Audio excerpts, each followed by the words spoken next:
저희 11대 경기도의회가 시작할 때 2022년도에는 부동산 가격이 폭락하고 또 매물도 줄어들고 그래서 부동산 시장이 너무 큰 위기에 있기 때문에 그 걱정으로 시작을 했는데요.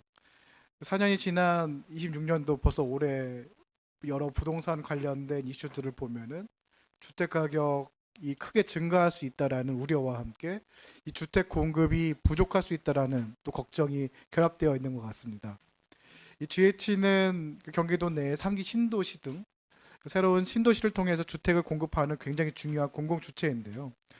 현재 정부에서도 또 여러 또 언론에서도 이 주택 공급의 중요성을 강조하고 있습니다. 현재 GH가 올해 내년에 예상하고 있는 뭐 주택 그 바로 건설은 아니겠지만 주택 용지 공급이라든지 또 분양이 가능한 세대 수를 어느 정도로 파악하고 계신가요? 저희들이 아, 저희들이 공급할 예정인 그 주택은 주택수 기준으로 이 부지까지는 좀 약간 좀 차이가 있을 것 같고요. 주택이 아,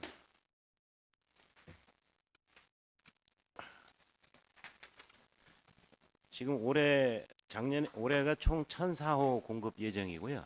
천 예, 예. 네. 그다음에 올해 새로 착공하는 게 한 4,400여 호 정도가 되고요. 그리고 그러다 보니 이제 올해 총 진행 중인 그러한 건설하고 있는 올해 같은 경우 현재 상태로 보면 5,400호 정도가 건설이 되고 있습니다. 내년 같은 경우에는 이제 다시 또 착공하는 게 한 1,500호, 1,428호 그 정도가 됩니다. 그 본격적인 그 음, 주택 공급이 시작되는 거는 28년도가 이제 많이 나오게 됩니다. 몇 주 전에 그러니까 129 대책이란 이름으로 여러 이제 군 부지든 이제 공공 부지를 활용해서 빠르게 주택을 공급하겠다라는 이제 정부의 정책이 있었습니다. 네네. 그때 저희가 이제 숫자로 확인되는 세대 수가 한 6만 세대거든요.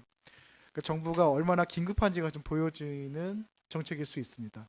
하지만 경기도는 지난 이제 3기 신도시를 지난 적어도 한 5년에서 길게는 10년 동안 준비를 해왔기 때문에 지금의 이 필요한 주택 공급에서 큰 역할을 해주셔야 된다고 생각을 하는데 사실상의 올해 5천여 세대 또 내년에는 그보다 좀 부족한 세대라는 거는 가장 필요한 타이밍에 적절한 공급이 안 될 수도 있다라는 우려도 보이거든요. 네. 말씀해 주신 것처럼 28년도부터는 본격적인 이제 주택 공급이 또는 이제 분양이 시작될 텐데 그걸 앞당길 수 있는 방법은 없는지 또 GH가 가지고 있는 대안은 무엇이냐 한번 말씀해 주시면 좋을 것 같습니다.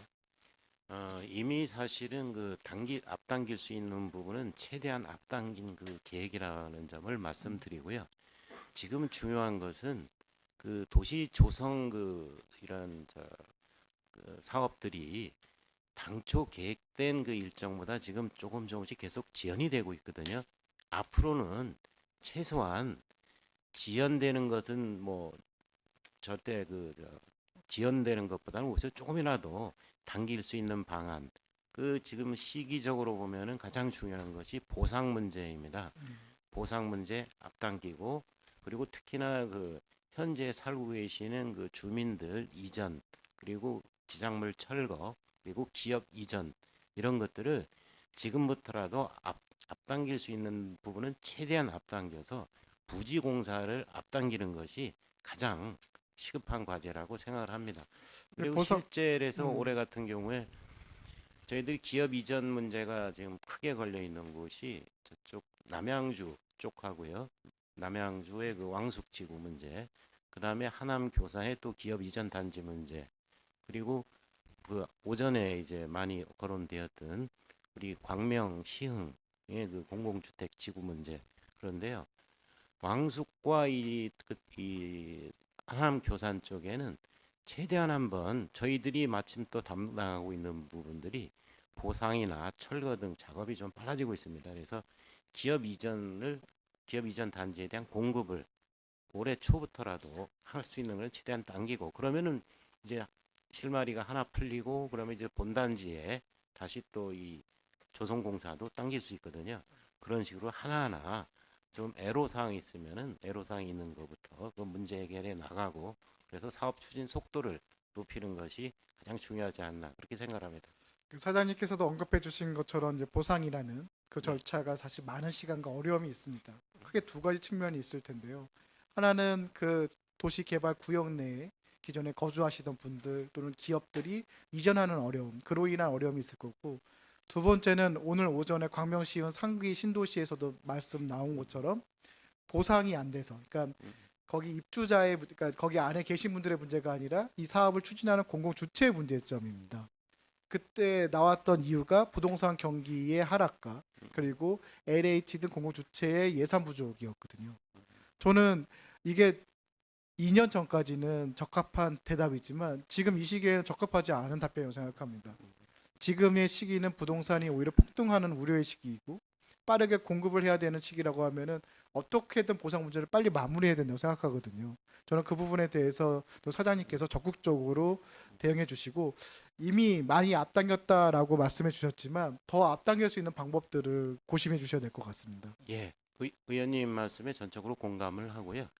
그 광명시흥 같은 경우에는 다행히도 국토부나 LH 쪽에 그 태도랄까요? 이런 추진 그 의지가 굉장히 더 좋아졌습니다. 뭐냐면은 당초에는 그 보상 시작을 올해 한 11월 정도로 생각했었는데 그 보상에 투입되는 인력 그런 것도 대폭 증원을 해가지고 올해 7월부터 보상을 시작해 하겠다고 오히려 보상 일정을 좀 앞당겼습니다. 그러니까 정부의 그 추진 의지 그래서 상당히 또 기대가 되는 것도 있거든요. 그래서 좀 지켜봐 주시고 또 필요한 부분이 있으면 더욱더 이렇게 독려해 주시기 바랍니다.